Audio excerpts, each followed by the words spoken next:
بسم اللہ الرحمن الرحیم الحمد للہ رب العالمین۔ میرے بھائیو دوستو،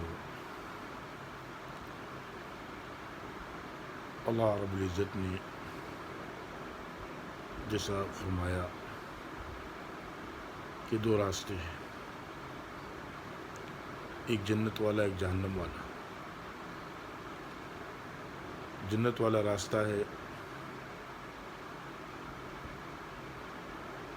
اللہ کے حکموں پر چلنا، نبی کے طریقوں پر چلنا، من چاہی زندگی چھوڑ کر رب چاہی زندگی کو اختیار کرنا، خواہشات والی زندگی کو دبا کر نبی کے طریقوں کو اختیار کرنا پڑے گا، اللہ کے حکموں کو اختیار کرنا پڑے گا۔ اگر آدمی اپنی منچائی زندگی پہ زندگی گزارے گا تو اس کے لیے جہنم ہے۔ جو دوسرا راستہ بتایا گیا، شیطانی خواہشات پر چلے گا تو جہنم ہے۔ دنیا کے اندر اللہ پاک نے ایک موقع دیا اور مرنے کے بعد میں اس کے لیے ایک سے ایک باغات کو تیار کر کے رکھا۔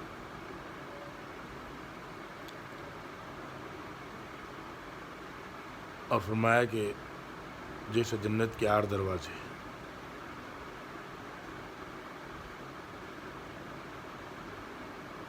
فرمایا کہ جو آدمی نیک ہوتا ہے، دنیا میں نیکی کے ساتھ میں اپنی زندگی کو بسر کرتا، اللہ نے جس چیز کا حکم دیا اس کو دل سے کرتا، اللہ کی رضا کے لیے کرتا، اور جس چیز سے اللہ نے منع کیا خود بھی رکتا، اپنے آپ کو روکتا، اپنی خواہشات سے رکتا، ایسے آدمی کے لیے اللہ پاک نے جنت کا اعلان کیا۔ اور جب آدمی جنت میں داخل ہوگا، جنت میں جانے کے لیے پل صراط کا بھی راستہ بنایا گیا۔ سب سے پہلے اللہ پاک اعمال کے میدان میں کھڑا کریں گے۔ بغیر بعض لوگوں کو اللہ پاک بغیر حساب کتاب کی جنت میں داخل کر دیں گے۔ حدیث میں آتا، اللہ کے نبی نے فرمایا اس دن بعض لوگ پسینے سے ٹخنوں کے برابر ہوگا، بعض کا گھٹنوں کے، بعض کا کمر کے، بعض کا آدمی پورا ڈوب جائے گا۔ جو ٹخنوں کے برابر ہوگا اللہ اس کی مغفرت کر دیں گے، وہ پار ہو گیا۔ پل صراط کا راستہ ہے، بجلی کی طرح گزرے گا، ہوا کی طرح گزرے گا، پرندے کی طرح گزرے گا، پیٹ کے بلب چل کے اس میں بھی گزرے گا، پھر جنت ملے گی۔ جب آدمی جنت میں داخل ہوگا کوئی فضول بات نہیں کرے گا، کوئی فضول گفتگو نہیں کرے گا۔ ایک سے ایک نعمت اللہ نے جنت میں تیار کر کے رکھی، بڑی بڑی نعمتیں اللہ پاک نے جنت میں تیار کر کے رکھی۔ وہاں پر نہ تو غم ہوگا، نہ تو رنج ہوگا، نہ زوال ہوگا۔ جنت کا فیصلہ ہو گیا تو ہمیشہ آدمی جوان ہوگا، بوڑھا بھی نہیں ہوگا، کوئی بیماری بھی نہیں آئے گی۔ دنیا میں آدمی سخت سے سخت بیماری پر گزرتا، بیمار ہو کر گزرتا،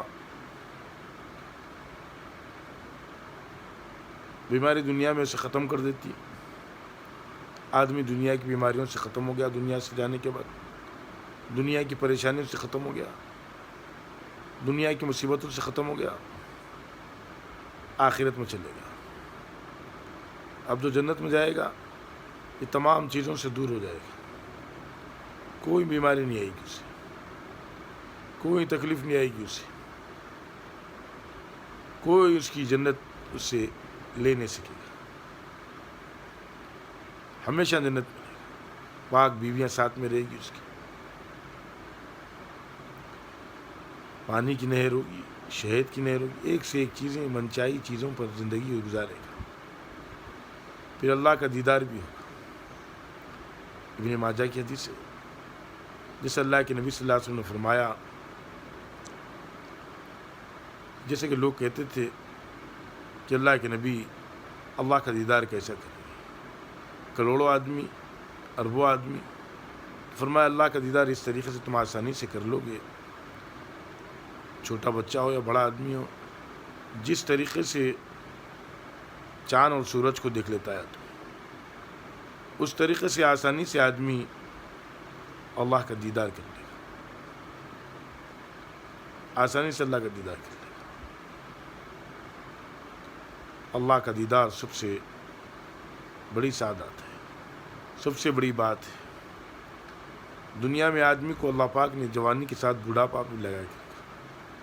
جب آدمی بوڑھا ہو جاتا ہے تو ہڈیاں کمزور ہو جاتی ہیں، اس کا چلنا مشکل، پھرنا مشکل، کھانا پینا مشکل ہو جاتا ہے۔ لیکن جنت کی نعمتوں سے اللہ پاک جب نوازیں گے، بوڑھاپا ختم ہو جائے گا۔ جیسا فرمایا کہ حوض کوثر پر پانی پیے گا تو حشر کے میدان میں اس کو پیاس لگنے لگے گی۔ جیسے فرمایا انا اعطیناک الکوثر فصلی لربک وانحر ان شانئک هو الابتر، ہم نے آپ کو حوض کوثر عطا فرمایا۔ اللہ کے نبی صلی اللہ علیہ وسلم نے فرمایا کہ مجھے حوض کوثر دیا گیا۔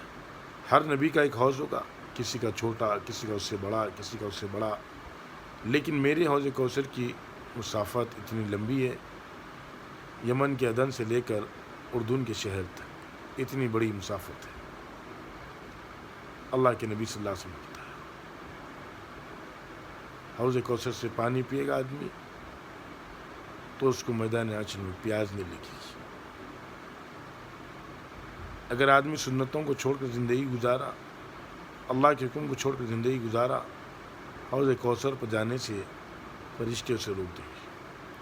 اللہ کے نبی صلی اللہ علیہ وسلم کہیں گے کہ میری امت کو کیوں روکی، آنے دو۔ کہیں گے کہ یا اللہ کے نبی، یہ آپ کے مرنے کے بعد آپ کی سنتوں کو توڑتے تھے، اللہ کے حکم کو چھوڑ کر زندگی گزارتے تھے۔ میرے بھائیو، اللہ کے نبی صلی اللہ علیہ وسلم نے جیسا فرمایا کہ تمہاری مثال میری مثال ایسی ہے کہ تم جہنم کی گڑھے کی طرف تیزی سے جا رہے ہیں اور میں تمہیں کمر پکڑ کر کھینچ رہا ہوں، ایسی مثال دے کر بتائی۔ تو اسی لیے آدمی کو چاہیے نیک عمل کرتے رہے، صدقہ دیتے رہے، صدقہ بلاؤں کو ٹالتا، نماز پڑھتے رہے، یہ بھی جنت میں لے آنے والی چیز ہے، صدقہ یہ بھی جنت میں لے آنے والی چیز ہے، والدین کی خدمت یہ بھی جنت میں لے آنے والی چیز ہے، پڑوسیوں کے ساتھ میں اچھا رہنا یہ بھی جنت میں لے آنے والی چیز ہے، اچھی اخلاق یہ بھی جنت میں لے آنے والی چیز ہے، کسی کے قرض لیے تو واپس دینا یہ بھی جنت میں لے آنے والی چیز ہے، کسی کو قرض دیے تو اس کو مہلت دینا، اس پر اجر ملتے رہتا، اجر کی امید رکھتے رہنا۔ حضرت ابراہیم علیہ السلام نے بھی فرمایا کہ جنت ایک چٹیل میدان کی طرح ہے، جس کا دل چاہے درخت پر لے اور جس کا دل چاہے درخت نہ پہ لے۔ اس کے درخت سبحان اللہ والحمدللہ ولا الہ الا اللہ واللہ تسبیحات ہے۔ اسی لیے ہر وقت تسبیح کرتے رہنا چاہیے اللہ کی، کیونکہ جنت میں جانا ہے تو جنت والے اعمال کرنا پڑے گا، جنت میں جانے والے عمل کرنا پڑے گا۔ اور جنت میں اللہ کے نبی نے فرمایا اللہ کے فضل و کرم سے جنت میں داخل۔ اما جان عائشہ نے پوچھا کہ اللہ کے نبی آپ بھی اللہ کے فضل و کرم سے جنت میں داخل ہوں گے؟ اللہ کے نبی نے کہا کہ عائشہ ہاں، میں بھی اللہ ہی کے فضل و کرم سے جنت میں داخل ہوں گا۔ قیامت میں اللہ پاک بنی اسرائیل میں سے ایک آدمی کو بلائیں گے، اسے فرمایا کہ اس نے دعا کیا تھا کہ اللہ مجھے ایسی جگہ پہنچا دے جہاں ذرے برابر بھی ریاکاری نہ ہو۔ اللہ نے اس مقام پر پہنچا دیا اور اس نے عبادت کیا۔ اللہ نے وہیں ایک درخت لگا دیا انار کا، انار کھاتا تھا، اللہ کی عبادت کرتا تھا، پانی کا چشمہ نکالا، پانی پیتا، اللہ کی عبادت کرتا تھا۔ پھر اللہ رب العزت جبریل علیہ السلام نے اللہ کے نبی نے فرمایا، جبریل نے فرمایا قیامت کے دن وہ آدمی کو بلایا جائے گا اور کہا جائے گا میرے فضل و کرم سے جنت میں ڈال دو۔ تو آدمی کہے گا کہ اللہ میں نے 500 سال عبادت کی بغیر ریا کے، بغیر کسی کو بتائے کہ تیری رضا کے لیے۔ اللہ کہیں گے کہ ہم نے تیری بینائی کے بدلے میں 500 سال کی عبادت خرید لی ایک نعمت کی، اور نعمتوں کا بدلہ لے کر تیرا چلنا، تیرا پھرنا، تیرا کھانا، تیرا پینا، تیرا، یہ سب نعمتیں اللہ نے جو دی انسان کی، یہ بڑی نعمت ہے۔ اسی لیے فرمایا کہ ہر نعمت کا صحیح استعمال کرنا چاہیے اور شکر ادا کرنا چاہیے۔ شکر ادا کرنا اللہ کی عبادت کرنے کے برابر ہو گیا، ہے نا۔ اسی لیے فرمایا اللہ رب العزت نے دنیا میں جو آدمی کم مال پر راضی ہوتا ہے، اللہ پاک اس سے کم اعمال پر راضی ہو جاتے ہیں۔ مرنے کے بعد کی زندگی لامحدود زندگی، جنت کا فیصلہ ہوگا۔ دعا کرتے رہنا۔ اللہ کے نبی نے فرمایا جنت میں 100 درجے ہیں، جنت کے 100 درجے ہیں، سب سے اونچا درجہ جنت الفردوس ہے۔ تو اسی لیے ہم ہمیشہ جنت الفردوس اللہ سے مانگتے رہنا چاہیے۔ اللہ کے نبی صلی اللہ علیہ وسلم کی یہی فکر تھی، میری ہر امت کا طبقہ، میری ہر امت کا فرد، میری ہر امت کا ایک ایک مرد، ایک ایک عورت جنت الفردوس میں جانے والے بنے۔ یہ فکر اللہ کے نبی صلی اللہ علیہ وسلم کی تھی، کیونکہ جنت الفردوس ایک اعلیٰ مقام ہے۔ تمام 100 درجوں میں سب سے بڑا درجہ جنت الفردوس کا ہے۔ اسی لیے ہمیشہ دعا کرتے رہنا چاہیے، نماز قائم کرتے رہنا چاہیے، نمازوں کی پابندی کرتے رہنا چاہیے۔ یہ جنت میں لے آنے والے جتنے اعمال ہیں اس کو آدمی یکسوئی کے ساتھ میں بغیر ریاکاری کے کرتے رہنا چاہیے، کیونکہ ریاکاری کا عمل اللہ کو پسند نہیں ہے۔ اللہ رب العزت کو تو نیک عمل پسند ہے۔ اسی لیے اللہ سے دعا ہے اللہ پاک مجھ کو اور آپ کو نیک عمل کرنے والا بناتے، جنت میں جانے والا بناتے۔ اللہ پاک سے ہمیشہ دعا کرتے رہنا، اللہ ہمارا خاتمہ ایمان پر عطا فرماتے۔ شرط ایمان کر بچا کر لگ جانے کا ہے۔ ایمان پر محنت کرو گے تو ایمان بچے گا۔ قرآن کی تلاوت کرو روزانہ، تسبیحات کرو روزانہ۔ قرآن کیونکہ ایسی کتاب ہے پوری زندگی اس میں بیان کر دی گئی۔ جنت کا بھی ذکر ہے اس میں، جہنم کا بھی ذکر ہے اس میں، برے اعمال سے بچنے کا حکم ہے، اچھے اعمال کرنے کا حکم ہے۔ اللہ کے نبی صلی اللہ علیہ وسلم کی سنتوں میں بھی بڑی کامیابی رکھی۔ اللہ کے نبی صلی اللہ علیہ وسلم کی ایک سنت کو زندہ کرو گے تو کتنا بڑا اجر ملے گا، ہے نا۔ دنیا کے اندر اجر کمانے کا موقع ہے اور جنت کے بنانے کا موقع ہے۔ جب آدمی دنیا میں ختم ہو جائے گا، وقت ختم ہو جائے گا تو پھر دشواریوں میں آ جائے گا۔ اللہ نہ کرے اگر آدمی اپنے ایمان کو نہ بچا سکا تو سیدھا جہنم میں ڈال دیا جائے گا، سیدھا جہنم میں ڈال دیا جائے گا۔ اسی لیے اپنے ایمان پر توجہ دینا چاہیے، ہمیشہ اللہ سے رو رو کر دعا کرتے رہنا چاہیے۔ اپنے لیے دعا کرنا، اپنے والدین کے لیے دعا کرنا، اپنے بچوں کے لیے دعا کرنا، اللہ ایمان سے اٹھا لے۔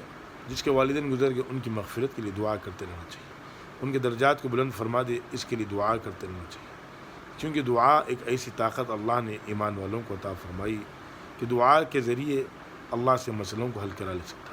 اللہ کے نبی صلی اللہ علیہ وسلم نے فرمایا اللہ کے فضل سے 2 چیزیں مانگا کرو، ایک ہے جہنم سے نجات، جہنم سے چھٹکارا، اور دوسرا اللہ کے نبی نے فرمایا کہ جنت مانگا کرو، جنت میں بھی جنت الفردوس مانگا کرو۔ اللہ کے نبی صلی اللہ علیہ وسلم نے اس امت کو کتنی زبردست تربیت عطا فرمائی، کتنی پیاری بات بتائی۔ دیکھو میرے بھائی دوستو، جنت کے 8 دروازے میں اللہ کے نبی صلی اللہ علیہ وسلم نے فرمایا ایک دروازہ روزے کا ہے، ایک دروازہ نماز کا ہے، ایک دروازہ صدقے کا ہے۔ اس طریقے سے آپ نے فرمایا۔ اللہ ابو بکر نے فرمایا کہ اللہ کے نبی میں کس رضی اللہ عنہ نے فرمایا میں کس سے داخل ہوں گا؟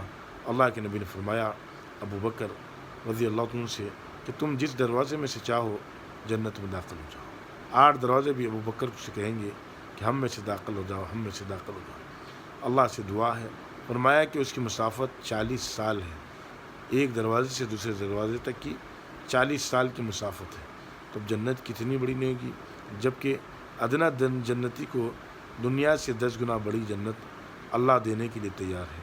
اسی لیے ہمیشہ اللہ سے جنت مانگنا چاہیے۔ جنت کے اندر خواہشات کی چیزیں ہیں، جنت کے اندر اللہ رب العزت نیک عورتوں سے، پاکیزہ عورتوں سے نکاح کرائیں گے۔